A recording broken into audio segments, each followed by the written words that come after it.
독일군들이 혼비백산. 독일 사람들이 일찍 자는데 한번 뭐가 있다 가지고 왔다는 거 아니에요? 밤에 주로 그냥 밤에. 습격을 하는구나. 우리나라에 독일 6.25 때 영국군의 일원으로 구르카 용병이 많이 네. 갔어요. 지평리 전, 근데 거기에 구르카 용병들이 섰다는 거예요. 네팔 사람들은 많지도 않지만 그 뭐 석탄 같은 거 캐고 아니면 그 에베레스트산 그런데 이렇게 헬퍼 그런 거 아니면 할 일이 없잖아요. 산악 지역에 아주 네, 가난한 줄 알고 있었는데 다 거기 가서 일을 하는구나. 그 씩씩하고 용맹한 사람은 다 그리로 가겠네요. 그렇죠? 그러니까 상위 1% 네. 사람들만 뽑혀.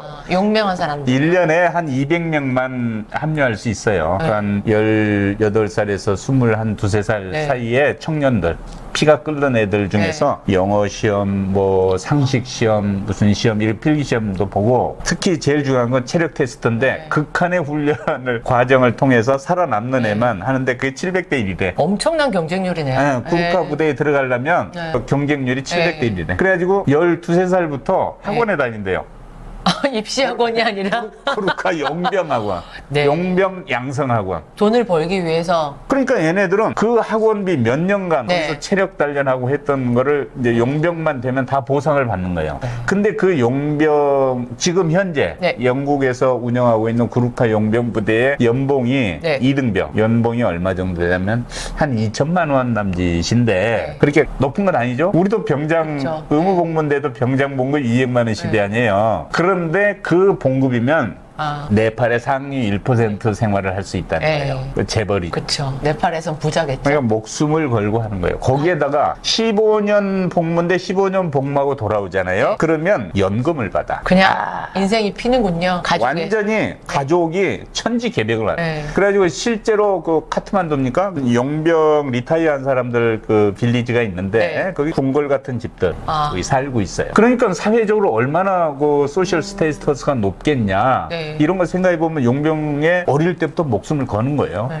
저는 네팔이 되게 가난하고 그냥 이렇게 순박한 그런 이미지였거든요. 독일에 있을 때 어학원에 다닐 때 네. 네팔 학생이 있었거든요. 그때 좋다고 그래 쫓아다녔는데 아, 그래요? 뭐 이랬거든요. 네. 순박해 보이고 뭐 이랬는데 한참 저보다 어리니까 저리 가 뭐 이랬거든요. 근데 왜 이 네팔 그 구르카 부족 얘기를 했느냐면 네.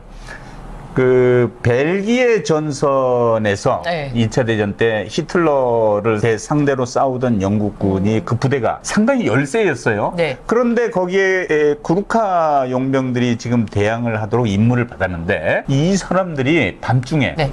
수적으로 워낙 열세니까 백파이프라고 하죠. 네.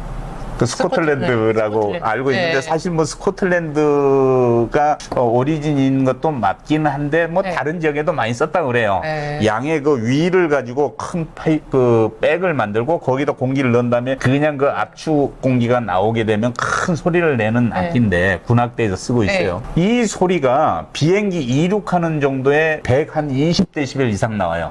그러니까 연주자는 네. 너무 소리가 커서 귀마개를 하고서는 그 연주를 네. 해요. 근데 그 백파이프 부대가 만약 그 여러 명이 군악대가 거리를 행진하면 네. 전부 다 제압돼 버려요. 주변의 그 건물들이 워낙 소리가 커서. 그러니까 이 백파이프를 가지고 구르카 용병들이 밤중에 고요한 밤에 그래요? 일제히 신호에 맞춰서 소리를 내면서 전진을 하니까 난리. 독일군들이 혼비백산 혼비백산 그래가지고 전부 뭐가 있다 가지고 왔다는 거 아니에요? 밤에 주로 그냥 밤에. 습격을 하는구나.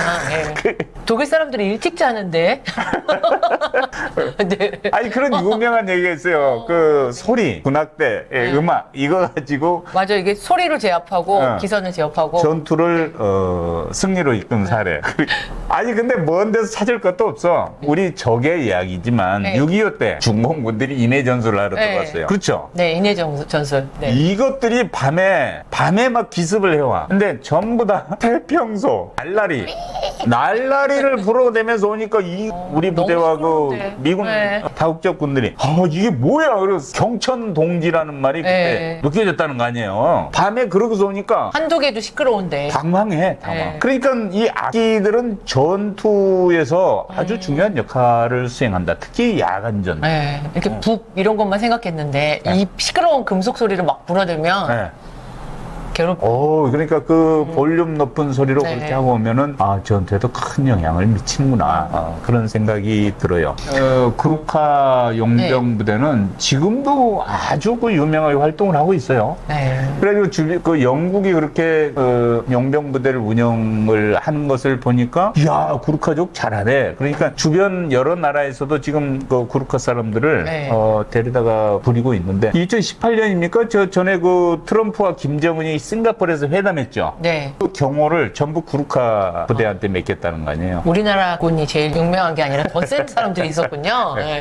역시 좀 작은 사람들이 대단한 것 같아요. 그뿐만 아니라 이제 그 뭐 그런 날래기로 유명하고 조금 독종이랄까? 네. 그래서 센 네. 종족들이 대개는 험한 데서 사는 거 아닌가 싶어요. 그렇죠. 이게 높은 지역에 있으면서 체력 단련이 그냥 되나 봐요. 그 체첸에 체첸 네. 거기도 그 카스피해 쪽에 아주 그 험악한 지역이에요. 네. 근데 그 소련과 러시아에 아주 원한이 많은 종족들인데 요 막 그 러시아 내부에서 큰 테러하고 아파트 하나를 통째로 날려버리고 한 이런 큰 테러를 한 사람들이 그 체첸에 지금 이 사람들이 뭐 젤렌스키 참수 부대로 활동하겠다고 네. 들어가서 우크라이나 안에서 활동을 한다는데 구루카 부대는 그 이 칼이 네. 독특해요. 무게 중심이 이렇게 휘어진 칼의 네. 무게 중심이 앞쪽에 있어. 내려서 찍으면 어떻게 돼 이게 있어요? 확 쏠리겠네요. 단번에 날아가는 거예요. 단번에. 무섭다. 그러니까 막 뛰어 들어가죠. 위에서 뛰면서 네. 목을 이렇게 하나 날려버려. 위에서 이렇게 팍 스파이크 날리듯이 팍 칼로 제가 좀 단순하고 막 의협심 이런 게 있어서 학교 다닐 때도 좀 그랬거든요. 근데 우리 동생들이 언니는 한국에서 태어나서 다행이야. 또 무슨 소리를 하려나 들어보니까 북에서 태어났으면 열성 공산당원이 돼 있을 거래요. 그래서 야 뭐 이랬는데 오늘 그 음악이 전투에 어떤 영향을 미치는가 뭐 이런 얘기 가지고 잠깐 말씀 나눠봤습니다. 이 군대와 음악 얘기 계속 이어가겠습니다. 오늘 경청해 주셔서 고맙습니다.